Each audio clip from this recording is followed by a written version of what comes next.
Sentence, जिसको उर्दू में जुमला कहते हैं।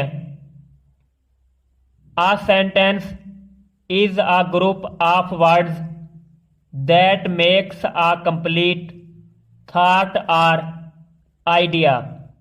जुमला अल्फाज का एक ऐसा मजमुआ है जो मुकम्मल सोच या ख्याल को जाहिर करता है। ये सेंटेंस की इंग्लिश में डेफिनेशन है और ये उर्दू में डेफिनेशन है।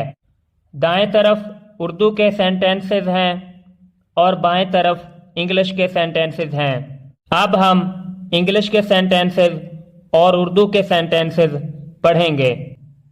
शी वॉशेस क्लोथ्स, वो कपड़े धोती है। ही ईट्स फूड, वो खाना खाता है।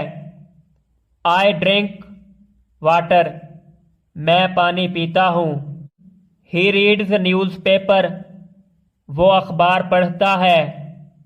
दिस इज आ पेन, ये एक कलम है। दिस इज आ बुक, ये एक किताब है। दिस इज आ बैग, ये एक बस्ता है। दिस इज आ टेबल, ये एक मेज है।